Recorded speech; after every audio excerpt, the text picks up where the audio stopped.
안녕하세요. 달빛 야와입니다.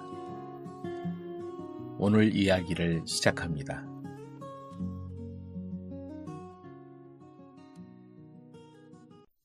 (30년) 만에 돌아온 아들. 가을비가 부슬부슬 내리던 날, 심씨는 9살 배기 아들의 작은 손을 꼭 잡고 이웃집 앞에 서 있었다. 병든 몸을 이끌고 뒤따라온 아내는 이미 얼굴이 창백하기 그지없었다. 진태야, 며칠 후에 올 테니 박씨 아저씨 집에 얌전히 있거라. 심씨는 목소리를 억지로 가다듬었지만 떨리는 손끝이 모든 걸 말해주고 있었다. 아내의 병세는 날로 심해졌고 치료를 위해 집과 논밭마저 팔아야 했다. 하지만 그것만으로도 부족했다. 먹고 살 길조차 막막한 상황에서 아들까지 데리고 갈 수는 없었다. 아버지, 언제 돌아와요? 진태가 걱정스럽게 물었다. 금세 돌아온다. 어머니 병만 고치면 바로 올 테니까.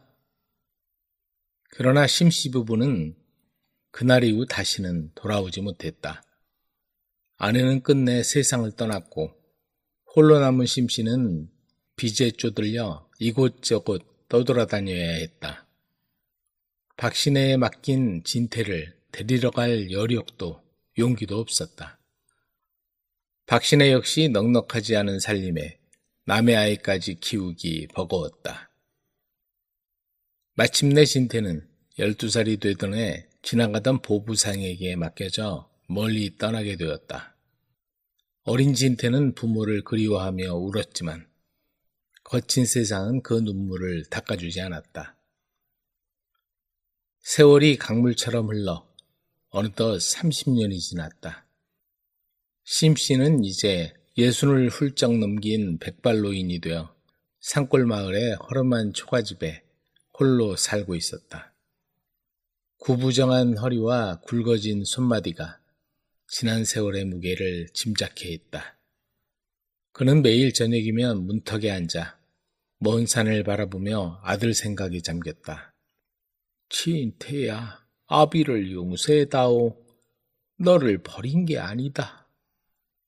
그는 바람에 대고 중얼거리곤 했다. 아들이 어디서 무엇을 하며 살고 있는지, 아직 살아있기는 한 것인지 아무것도 알 수 없었다. 다만 진태가 탈 없이 자라 좋은 사람이 되었기를 바랄 뿐이었다. 한편 진태는 이제 40을 바라보는 나이에 전국을 돌아다니는 보부상이 되어 있었다. 훤칠하고 햇볕에 그을린 얼굴엔 강인함이 묻어났지만 깊은 눈동자 속에는 늘 그리움이 서려 있었다. 부모님은 살아계실까? 진태는 장터에서 물건을 팔면서도 늘 주위를 둘러보았다. 혹시나 어린 시절에 본 익숙한 얼굴이 있을까 하는 희망 때문이었다. 하지만 기억 속의 부모님은 너무 오래전 일이라 흐릿해져만 갔다. 그는 번 돈의 일부를 항상 따로 모았다. 언젠가 부모를 찾게 되면 드릴 거라며 자신을 다독였다. 때로는 술집에서 만난 사람들에게 자신의 사연을 털어놓기도 했지만 넓은 세상에서 신락 같은 단서로는 가족을 찾기가 불가능에 가까웠다. 봄 기운이 한창이던 무렵 진태는 지리산 자락의 작은 장터에 도착했다. 평소와 다름없이 보따리를 풀어 물건을 늘어놓고 있는데 저 멀리서 구부정한 노인이 지팡이를 짚고 천천히 걸어오는 것이 보였다. 그런데 노인을 보는 순간 진태의 가슴이 이상하게 뛰기 시작했다. 마치 오랫동안 잃어버렸던 무언가를 찾은 듯한 느낌이었다. 심노인 역시 보부상의 뒷모습을 보자마자 걸음을 멈춰버렸다. 어깨에 기울어진 각도, 머리를 약간 기울여 물건을 정리하는 모습이 왠지 너무나 익숙했다. 설마 그럴 리가. 노인은 떨리는 손으로 가슴을 꽉 움켜쥐었다. 하지만 진태가 뒤돌아서는 순간 노인은 그 자리에서 주저앉을 뻔했다. 30년 전 헤어질 때의 그 눈매가 그대로였다. 다만 이제는 어린아이가 아닌 장성한 남자의 얼굴일 뿐이었다. 진태도 노인을 마주하는 순간 온몸이 굳어버렸다. 흐려진 기억 속에 어렴풋이 남아있던 아버지의 모습과 겹쳐 보였다. 영감님. 진태의 목소리가 거의 들리지 않을 정도로 작아졌다. 혹시 댁의 성함이? 심달수. 노인의 입술이 파르르 떨렸다. 그 순간 진태의 온몸이 얼어붙는 것 같았다. 그러면 혹시 아들 이름이 진태? 그렇소, 진태. 그게 내 아들이요. 노인이 소리쳤다. 지팡이가 땅에 떨어졌고 노인은 맥이 풀려 주저앉았다. 아버지? 진태는 노인을 끌어안았다. 장태의 모든 소음이 사라진 듯 했다. 부자의 울음소리만이 사방에 울려 퍼졌다. 진태야, 정말 너냐? 내가 꿈을 꾸는 건 아니지? 노인은 진태의 얼굴을 두 손으로 감싸며 확인하듯 만져보았다. 진태 역시 아버지의 주름진 손을 꼭 잡으며 흐느꼈다. 아버지의 손, 이 거친 손을 기억해요. 제 손을 잡고 걸어가시던. 그 순간 하늘에서 햇살이 두 사람을 환하게 비춰주었다. 마치 하늘도 이 기적 같은 재회를 축복해 주는 것 같았다. 살아 계셨군요. 진태야, 정말 미안하다. 너를 버린 게 아니다. 부자는 서로를 꼭 안고 눈물을 쏟았다.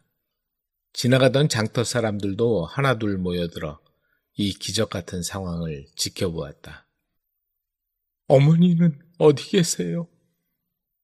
심노인의 얼굴이 어두워지는 것을 보고 그는 모든 것을 짐작할 수 있었다. 어머니는 너를 맡긴 지 얼마 안 돼요. 하늘나라로 갔단다. 병이 너무 깊어서. 진태는 또다시 오열했다. 어머니를 다시 볼 수 없다는 현실이 가슴을 찔렀다. 하지만 아버지라도 만날 수 있어 다행이었다. 아버지, 이제 저와 함께 사세요. 제가 모실게요. 무슨 낯으로 그리 하겠니? 나 때문에 어린 나이에 고생이 많았을 텐데. 아니에요, 아버지. 그땐 어쩔 수 없는 상황이었잖아요. 다시 만난 것만으로도 감사해요. 장터 사람들은 감격적인 상봉을 진심으로 축하해 주었다. 어떤 할머니는 수건을 내어주며 눈물을 닦으라 했고, 어떤 이는 막걸리를 가져와 축하주 한 잔 하자고 했다. 세상에 이런 일도 다 있구나. 혈육이라 그런가? 30년이 지나도 서로를 알아보네? 사람들의 감탄사가 이어졌다. 진태는 그날 밤 아버지의 초가집에서 함께 지냈다. 밤새도록 서로의 지난 날을 이야기하며 잃어버린 시간을 메우려 노력했다. 아버지, 앞으로는 절대 헤어지지 말아요. 그래, 그러자꾸나. 새벽이 밝아올 무렵 부자는 어머니의 산소를 찾아가 함께 절을 올렸다. 진태는 어머니 앞에서 그동안의 일들을 이야기했고 이제부터 아버지를 잘 모시겠다고 다짐했다. 그 후로 진태는 보부상 일을 그만두고 아버지가 사는 산골 마을에 가족들을 데리고 내려와 작은 가게를 차려 정착했다. 심노인의 얼굴에는 다시 웃음이 돌아왔고 마을 사람들도 이 부자 이야기를 오래도록 입에 올렸다. 세월이 흘러도 혈연은 끊어지지 않는구나. 잃었던 인연도 끝내 돌아오는 법이야. 그리고 그들 역시 멀리 떨어져 사는 자식들을 더욱 그리워하게 되었다. 바람핀 상주와 소금장수. 배서방은 소금을 짊어지고 전국 각지를 다니는 소금장수였다. 그 당시는 소금이 귀하던 시절이라 소금은 집집마다 중요한 양념이었다. 그날도 배서방은 소금을 등에 지고 이 마을 저 마을로 정신없이 다녔다. 이번에는 생각보다 잘 팔리지 않는군. 이거 다 팔려면 며칠 돌아다녀야겠어. 고향집에서 이제나 저제나 자기 오기만 기다리는 노모와 아내를 생각하니 마음이 무거웠다. 노모가 살인문 밖에서 서성거리는 모습이 눈에 선했다. 등에 소금찜을 지고 다니다 보니 어느새 서쪽 하늘에 노을이 붉게 물들기 시작했다. 아이고, 벌써 날이 어두워지는군. 가만히 있자. 어디 하룻밤 묵을 곳이 있는지 봐야겠구나. 배서방은 날도 어두워지고 배도 고파 더는 걸을 수 없게 되자 주변을 두리번거렸다. 그 동네는 집들도 드문드문 있는 데다가 너무 깊게 들어온 것 같았다. 내가 정신없이 너무 깊이 왔구나. 이 마을 근처에는 주막이 없을 것 같은데. 원숭이도 나무에서 떨어진다는 말이 있듯 장사로 잔뼈가 굵은 배서방이 이번에는 길을 잘못 들어선 것이었다. 하지만 어찌하겠는가. 한 데서 잘 수는 없어 걸음을 재촉하여 마을을 찾아 들어서니 띄엄띄엄 집이 보이는데 그 중에 번듯한 기와집이 한 채 보였다. 주인장 계십니까? 누구신가요? 여자 목소리였다. 지나가던 소금장수인데 하룻밤 신세를 질 수 있을까요? 바깥 양반이 한양에 일 보러 가고 지금은 저 혼자뿐이니 다른 데를 알아보시지요. 하지만 말재주로 아낙네들한테 소금을 팔아온 게 어디 하루 이틀인가. 어디 묵을 만한 데도 없고 이 밤에 난감합니다요. 헛간이라도 좋으니 하룻밤 지내게 해주십시오. 한참을 부탁하니 분냄새가 진동하는 여인이 대문을 삐걱 열고 나와 소금장수를 들어오라고 했다. 할 수 없네요. 헛간이라도 좋다고 하셨으니 누추하더라도 묵어 가시죠. 소금장수는 본체와 떨어진 허름한 헛간에 자리를 잡고 잠을 청했다. 그래도 여인이 헛간에 있는 멍석을 깔아주는 바람에 찬 기운은 면할 수 있었다. 하지만 여인을 처음 만났을 때 확 들어온 분냄새가 아직도 코를 찌르며 속을 뒤집어 놓는 것 같았다. 남편도 집에 없는데 이런 야심한 밤에 뭔 화장을 그렇게 한 거지? 배서방은 찬밥덩이라도 얻어먹고 싶었지만 감히 그런 말은 입 밖에도 낼 상황이 아니었다. 남편이라도 있으면 소금 한두 박 주고 밥 한 술이라도 얻어먹으면 좋을 텐데.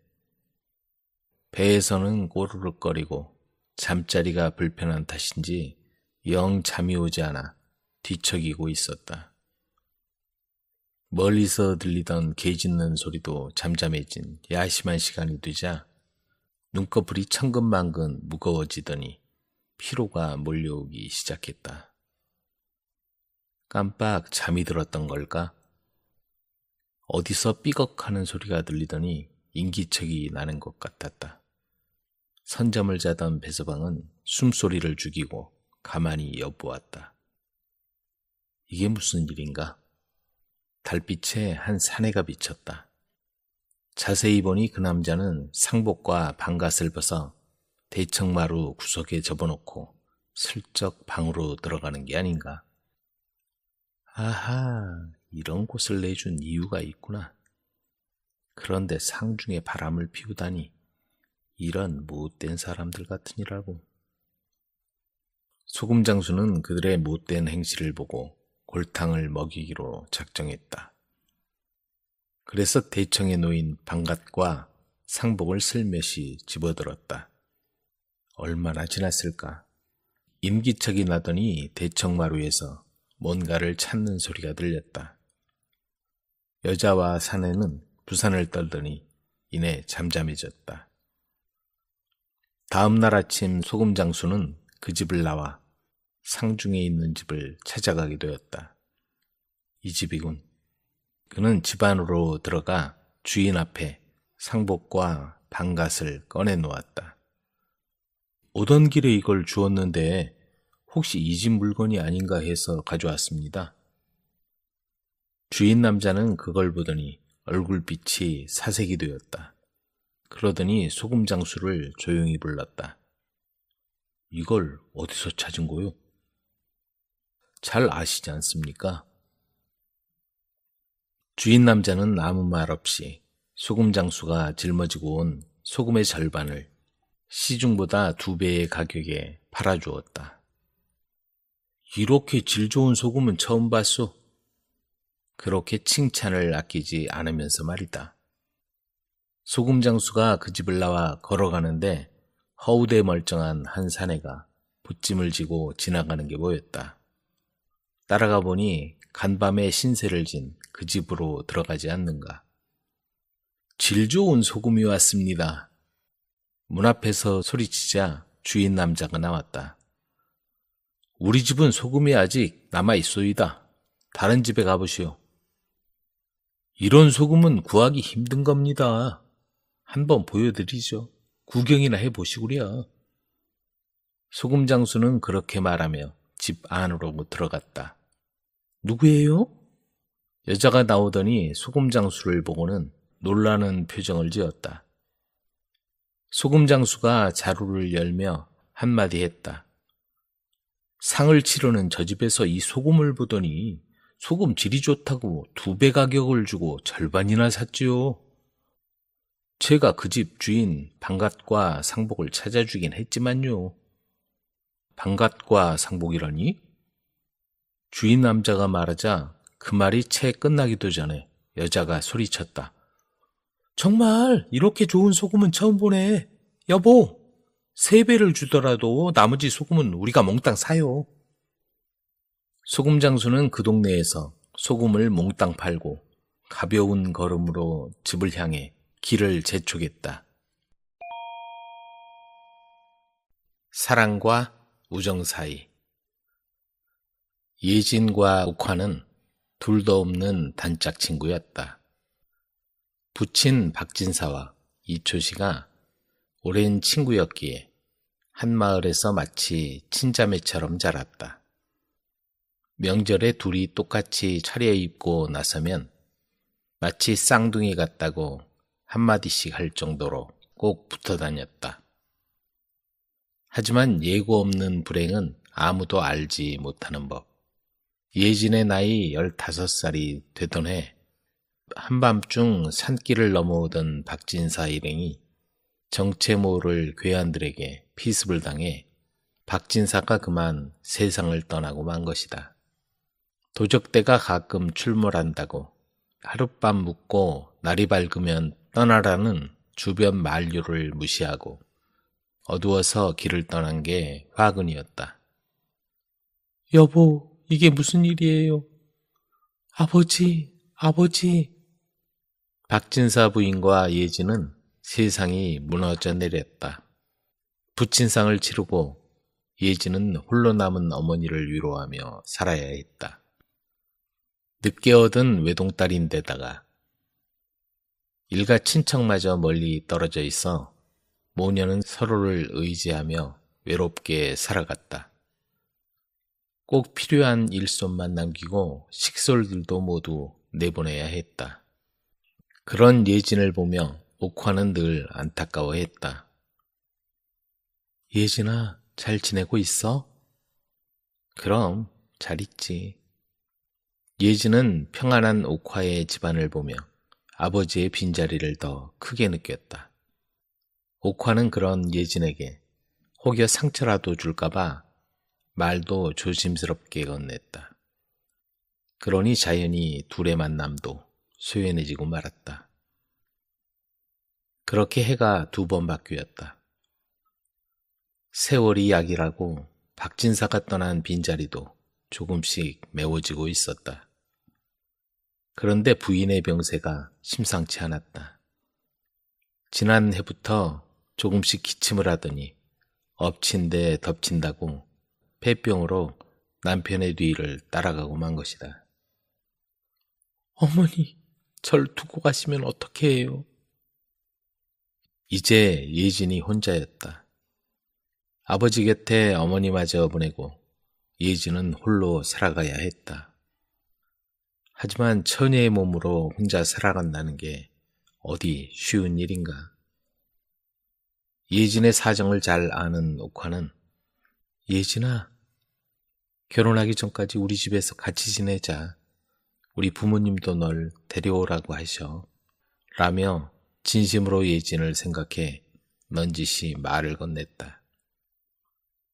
예진은 그렇게 이초씨 집에서 옥화와 같이 지내게 되었다. 이초씨 부부는 예진을 친딸처럼 돌봐주었고 같이 살게 된 옥화는 예진의 아픔을 감싸주기 위해 노력했다.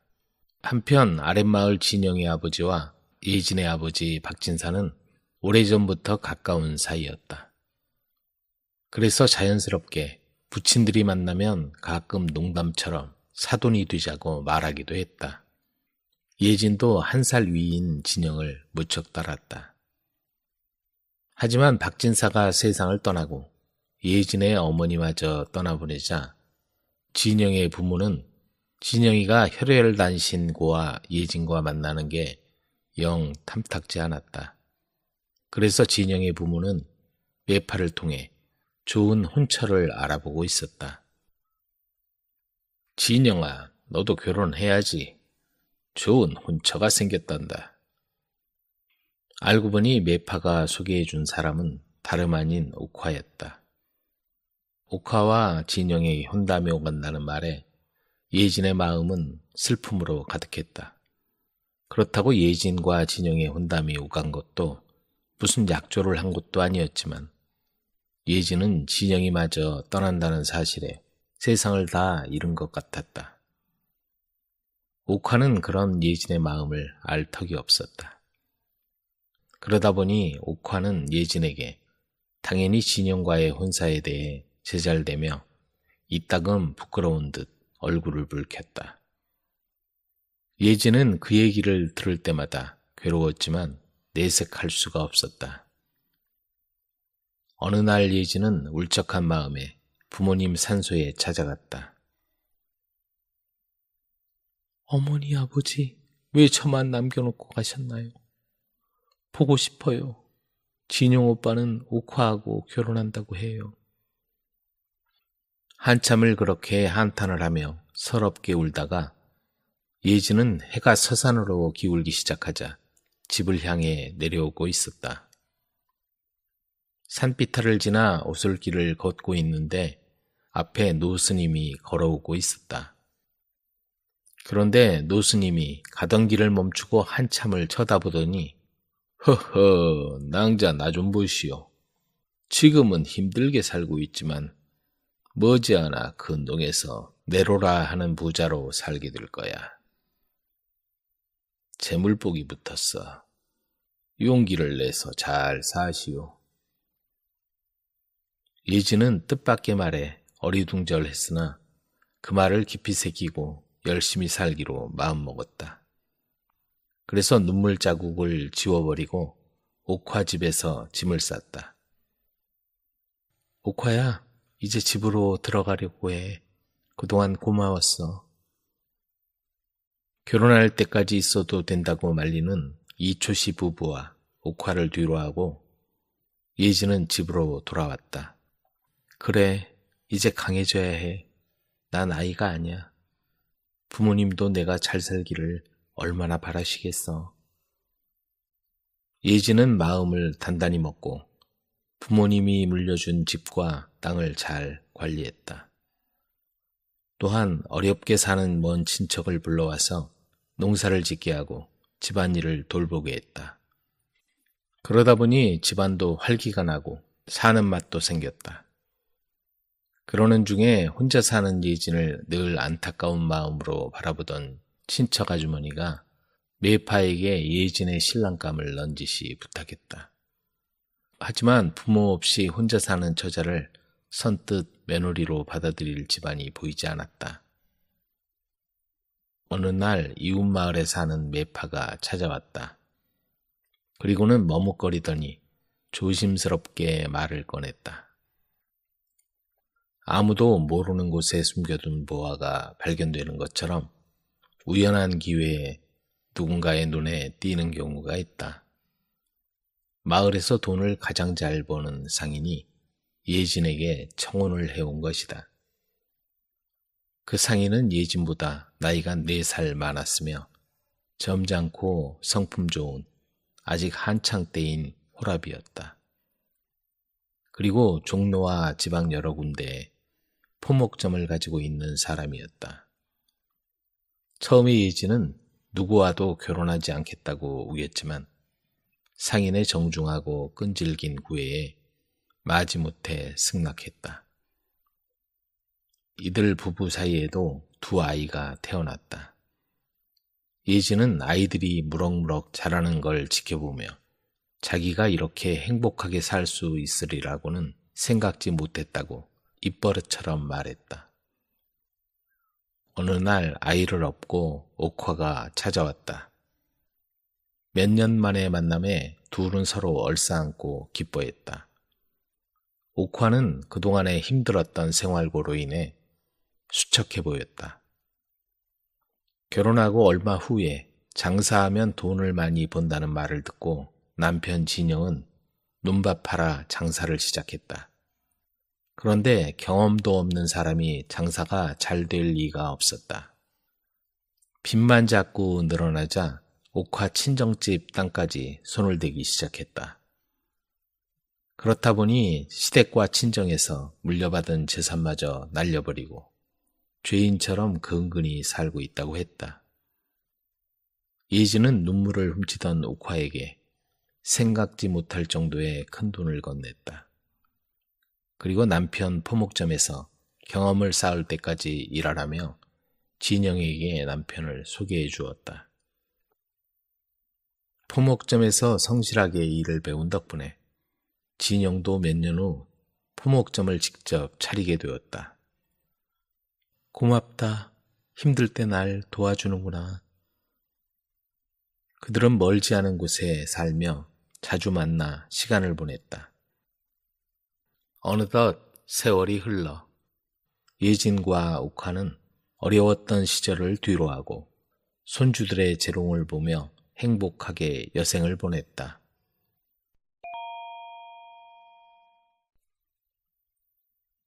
주모가 된 아내, 금광을 찾은 남편. 만식은 지난해 가난한 처녀와 살림을 차렸다. 없는 살림에 입이 하나 더 늘어나니 먹고 살기가 더 팍팍해졌다. 전에는 남의 집 품앗이를 해서라도 풀칠이야 못했으랴마는 가정을 꾸리다 보니 먹고 살기가 만만치 않았다. 가진 것도 배운 것도 없으니 이렇게 살다가는 굶어 죽기 십상이겠구먼. 만식은 이른 아침 눈을 뜨고는 옆에 누운 아내를 돌아보았다. 이렇게 살다가는 평생 가난을 면치 못하겠어. 아내가 그 소리를 듣고 눈을 뜨고 만식을 바라보았다. 요즘 금덩이를 찾아 부자가 된 사람들이 꽤 있는 모양이야. 금이라도 찾아볼까봐. 금이요? 그래. 금덩이를 찾아서 한미천 잡으면 팔자 피는 거야. 우리가 배운 게 있어, 가진 게 있어.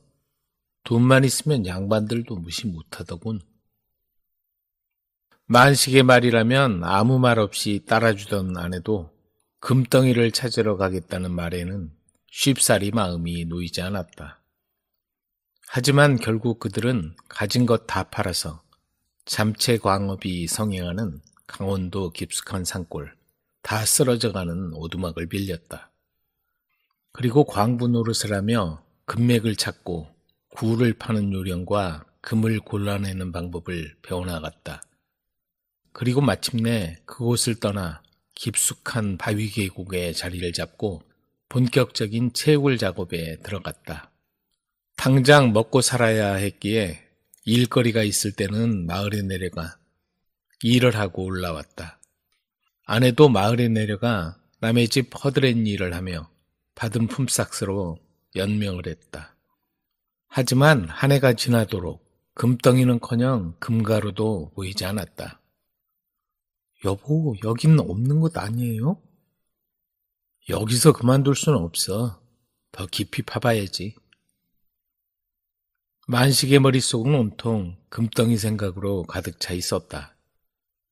아내가 마을에 가서 어떤 수모를 당하는지, 얼마나 고생을 하는지는 안중에도 없는 듯했다. 언제부턴가 만식은 금덩이 찾기에만 몰두했고 먹고 사는 문제는 모두 아내의 몫이었다.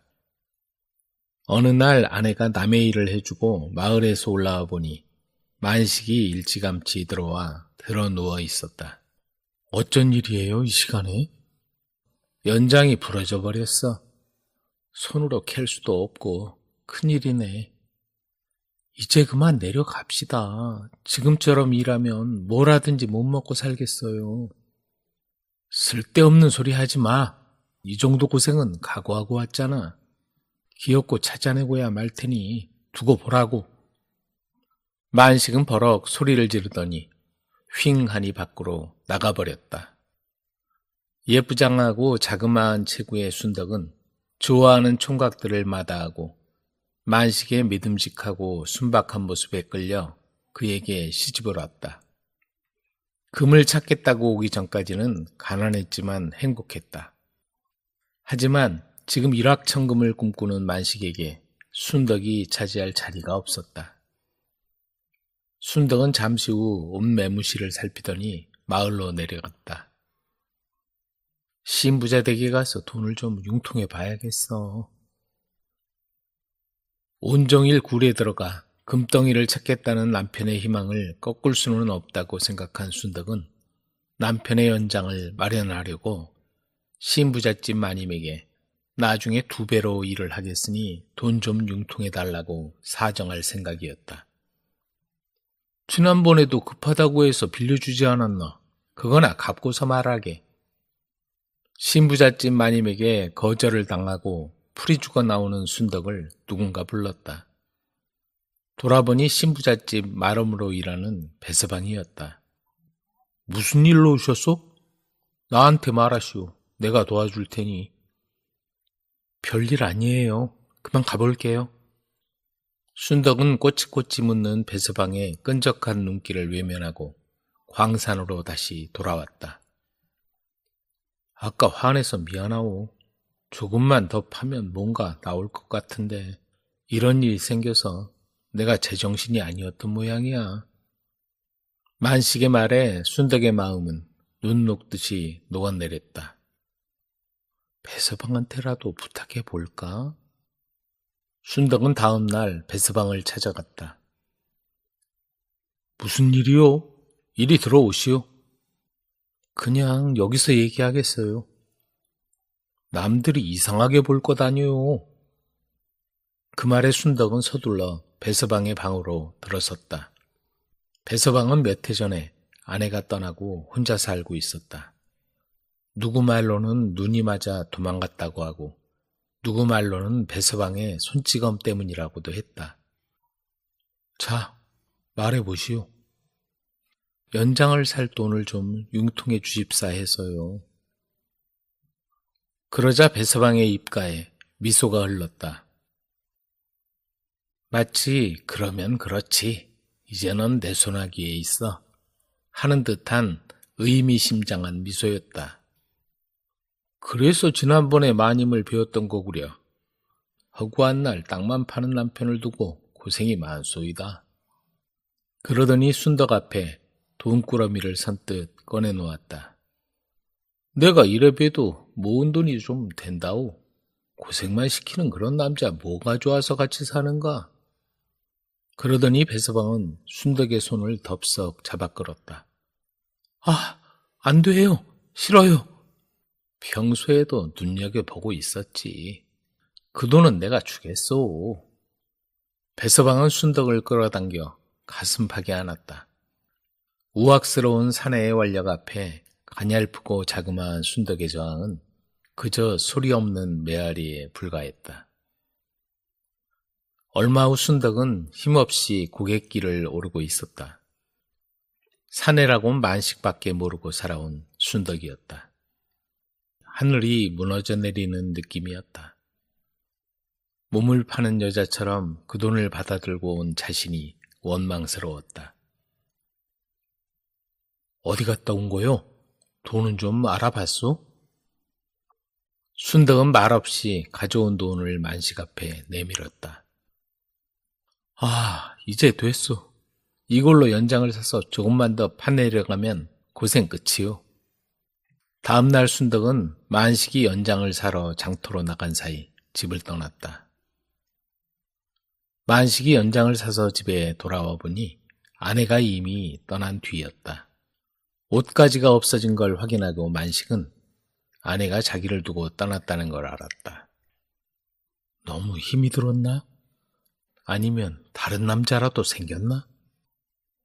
하지만 만식은 굴파기를 멈추고서 아내를 찾아 나설 수는 없었다.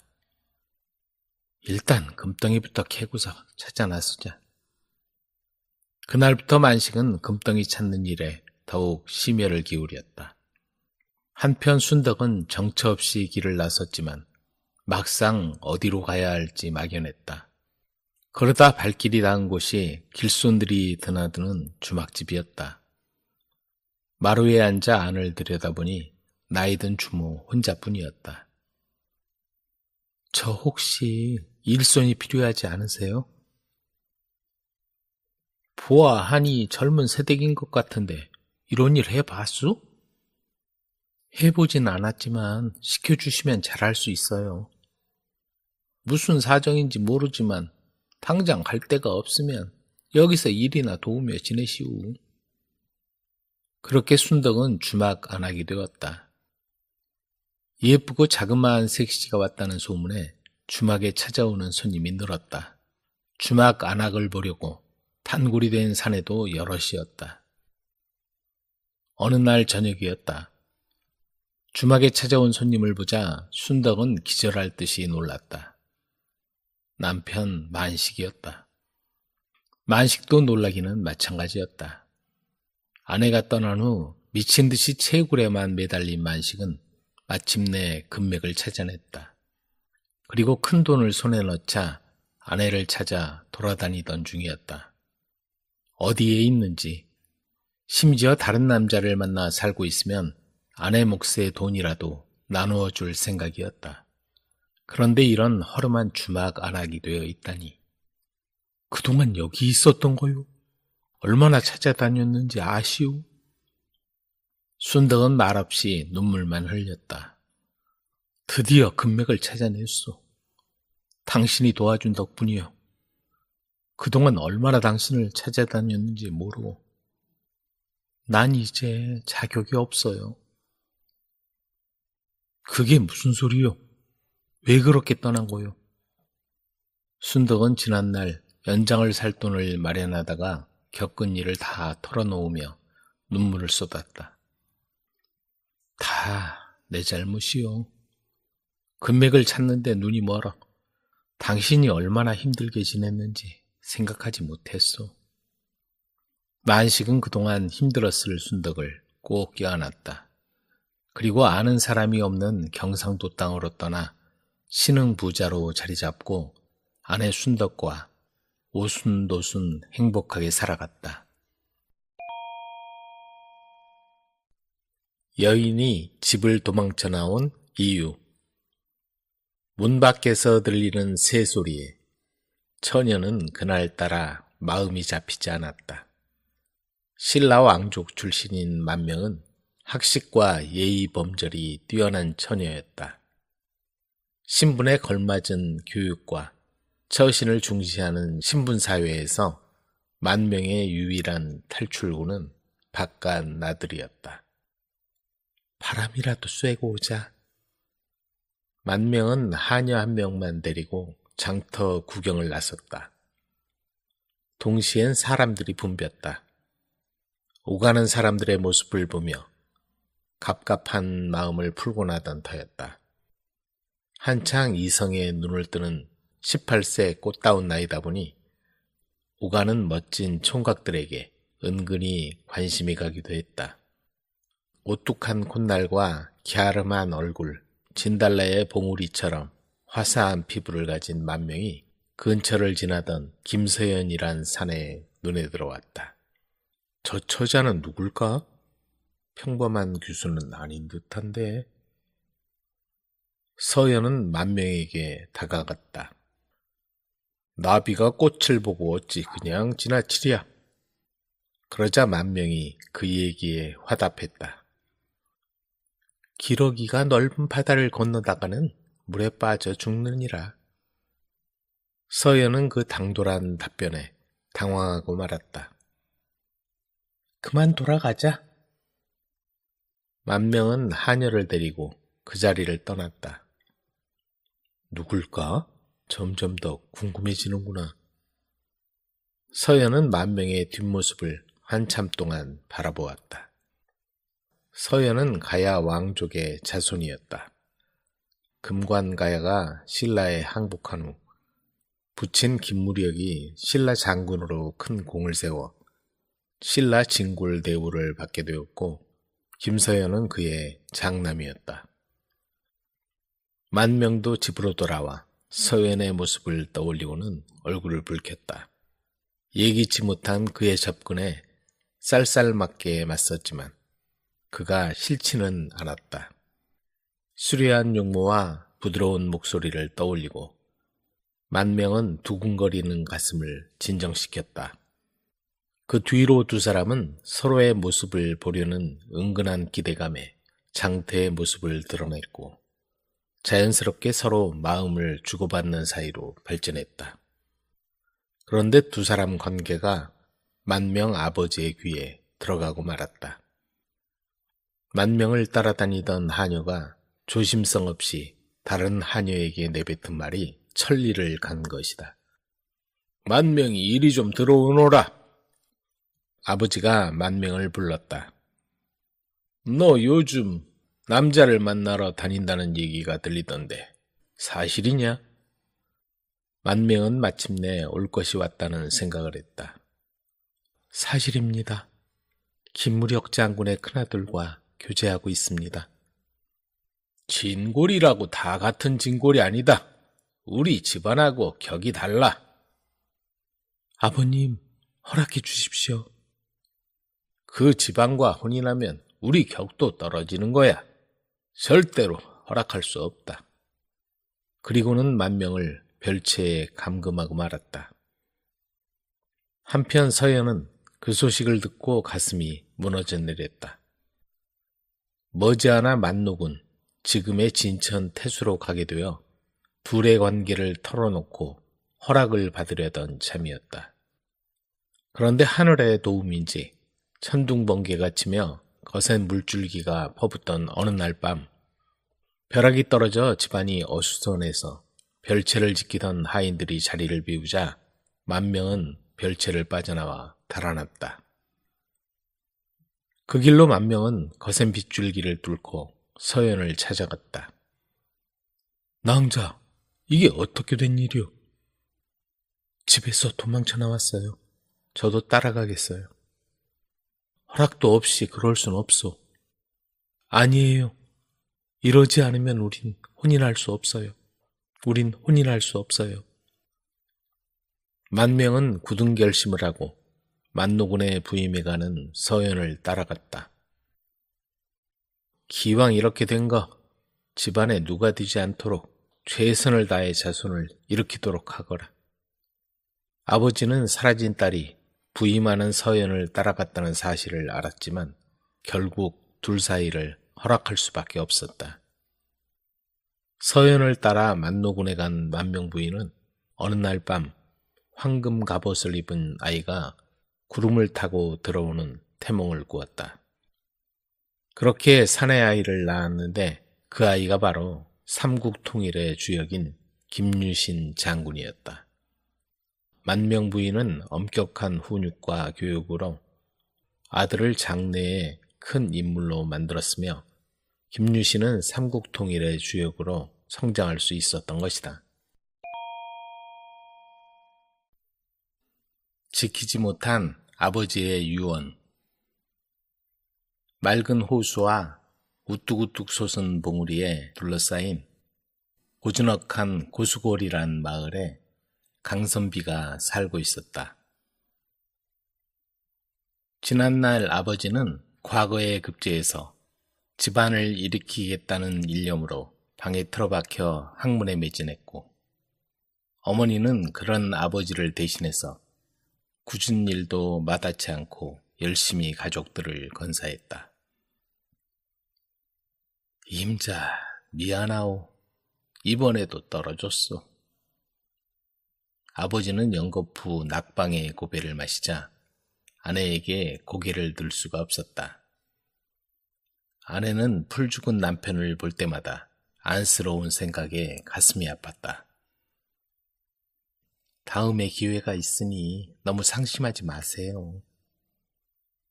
임자, 나 때문에 당신이 고생이 많구려. 아버지는 고생하는 아내의 손을 잡고는 눈물을 흘렸다. 아내는 그런 남편을 바라보며 조심스럽게 말했다. 여보, 과거는 당신하고 맞지 않는 것 같아요. 다른 일을 알아보면 어떨까요? 그 말을 들은 아버지는 대대로 학자 집안인데 내가 가문에 먹칠하면 안 될 것 같소. 하며 고개를 수그렸다. 그러세요. 다음번에는 꼭 합격할 거예요. 어머니는 쓰느숨을 지으며 아버지를 위로했다. 하지만 뒷곁으로 가서 흐느끼는 어머니의 모습을 아들은 종종 보곤 했다. 그 후로 아버지는 여러 번 과거를 보았지만 운이 따르지 않았던지 끝내 합격하지 못했다. 고수골로 이사 온 건 아버지가 세상을 떠난 뒤였다.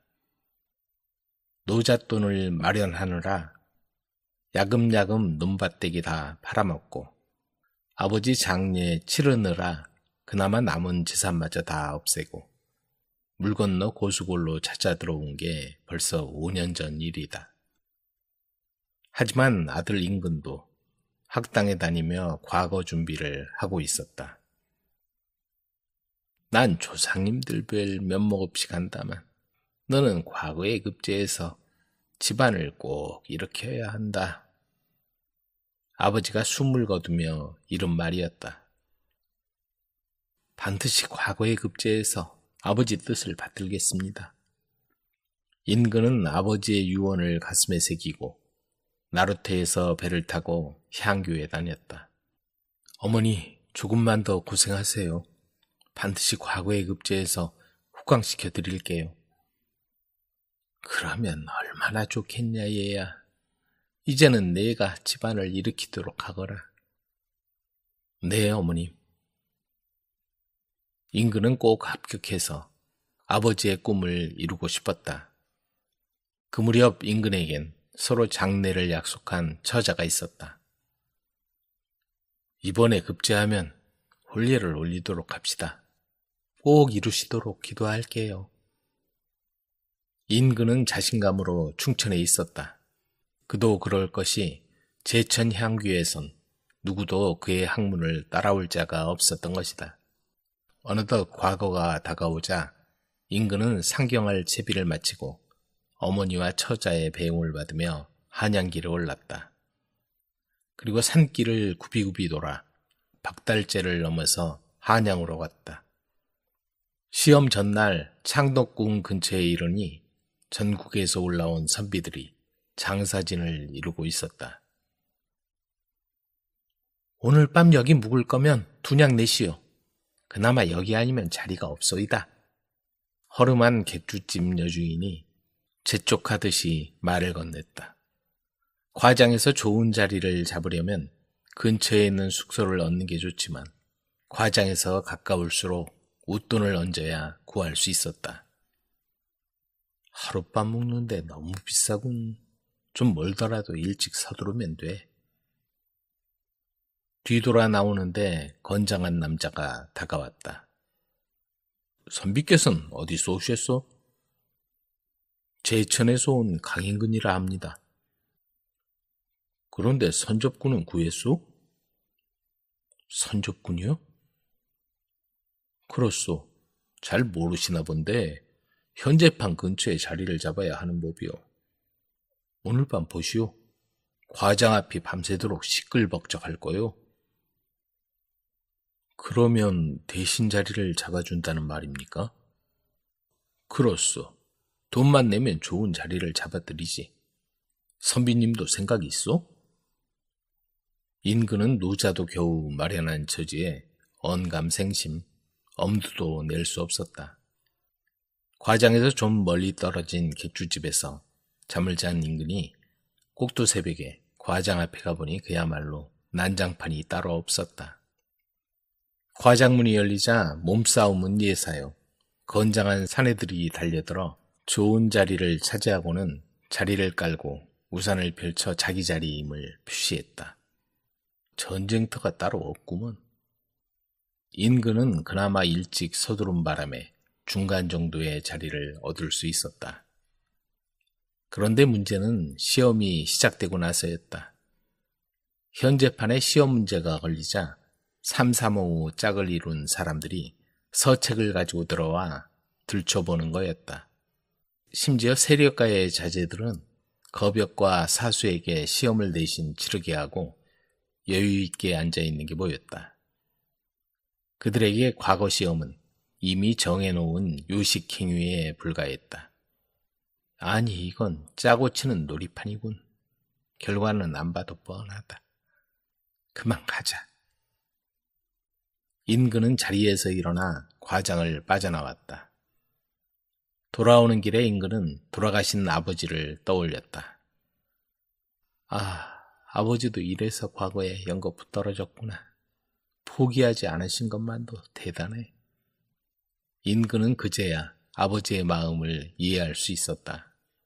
어떻게든지 집안을 일으키려 했던 아버지가 과거 시험의 부정을 알면서도 시로라기 같은 희망을 버리지 않고 버티신 걸 생각하니 마음이 아팠다.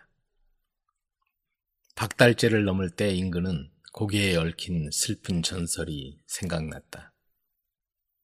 과거에 낙방한 박달이란 선비가 금봉이란 낭자 앞에 나타날 염치가 없어 차일피일 미루게 되는데 그 사실을 알 리 없는 금봉 낭자는 장원급제를 기원하다가 결국 상사병에 걸려 죽고 만다. 그 사실을 안 박달은 금봉이가 춤을 추며 가는 모습을 쫓다가 그만 낭떠러지에서 떨어져 죽고 만다는 슬픈 이야기다.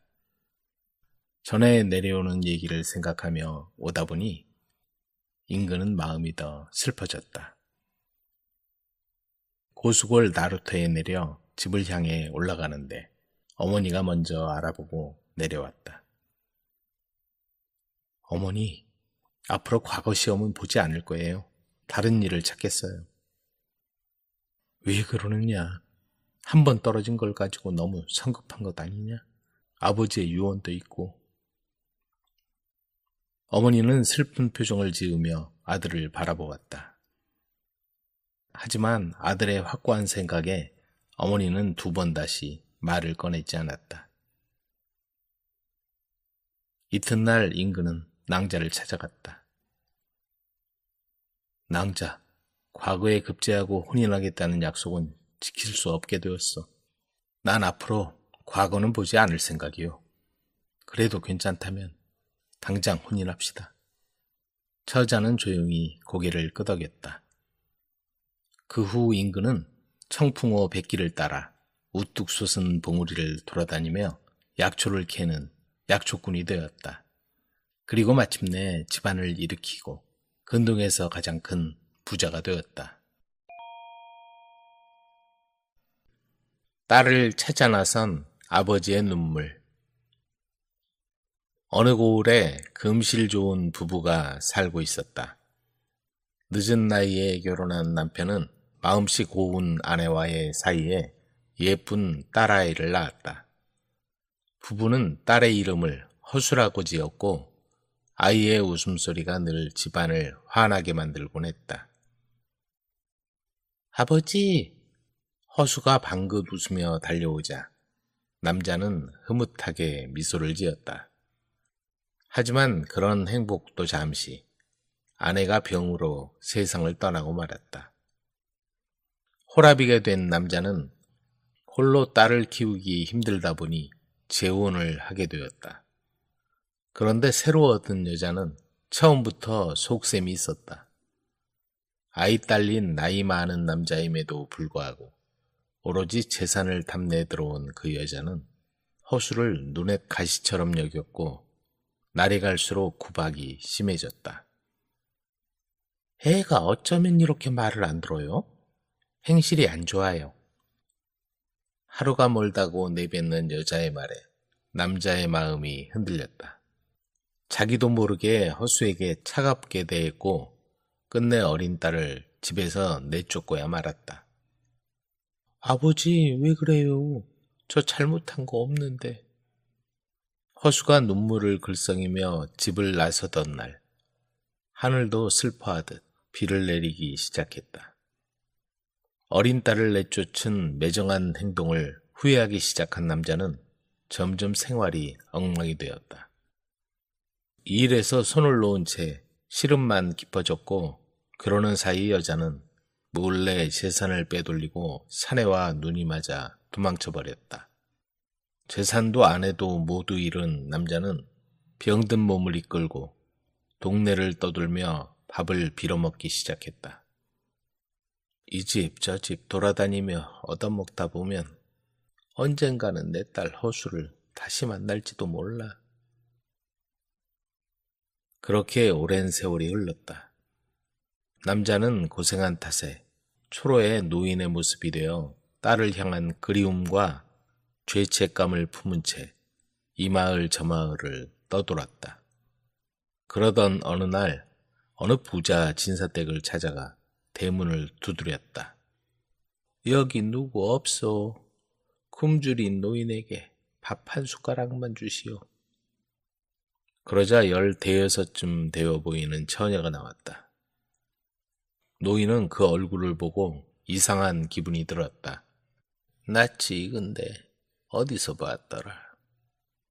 그날 이후로 노인은 매일같이 진사댁을 찾아갔다. 밥을 얻어먹는 척하며 그 처녀의 얼굴을 보러 간 것이었다. 그렇게 노인은 그 마을에 머물며 3년을 살았고 그동안 처녀는 진사댁의 수양딸이 되어 농사일까지 거들며 살았다. 노인은 그녀가 매일 논에 새를 쫓으러 간다는 것을 알고 혼자 있을 때를 기다렸다. 그러던 어느 날 노인은 기회를 엿보다 마침내 허수가 혼자 있는 날 조심스럽게 물었다. 혹시 처녀 이름이 뭐지? 허수라고 해요. 순간 노인의 심장이 멈출 듯 했다. 허수? 내 딸이란 말인가? 노인은 말을 잇지 못하고 그 자리를 황급히 떠났다. 내가 압이란 걸 밝히면 이 집에서 쫓겨날지도 몰라. 잘 살고 있는데 나 때문에 화가 미치면 안 돼. 벼가 익을 무렵이 되자 논에는 나락을 까먹으려는 새들 때문에 피해가 만만치 않았다. 그래서 집집마다 새를 쫓아내는 게 보통 일이 아니었다. 하지만 허수가 돌보고 있는 진사집의 논엔 피해가 거의 없었다. 노인이 종일 논에 나와 새를 쫓아낸 덕분이었다. 그 이후 노인의 병세는 더욱 악화했고 결국 일어나지 못하게 되었다. 세상을 떠나기 전 그는 동네에서 알고 지내던 사람에게 마지막 말을 남겼다. 진사댁의 허수, 그 아이는 내 딸이야. 내가 아비라는 말도 못하고 떠나게 되는군. 누군가 새를 쫓는 걸 보았다는 말을 들은 허수가 눈에 나가보았지만 아무도 보이지 않았다. 그런데 한 사람이 허수에게 다가와 놀라운 얘기를 전하는 것이었다. 그 노인은 처녀 친아버지였다오. 집에도 처녀를 보러 간 거였고. 허수는 그 자리에 주저앉아 울고 말았다. 아버지, 왜 말씀을 안 하셨어요? 왜?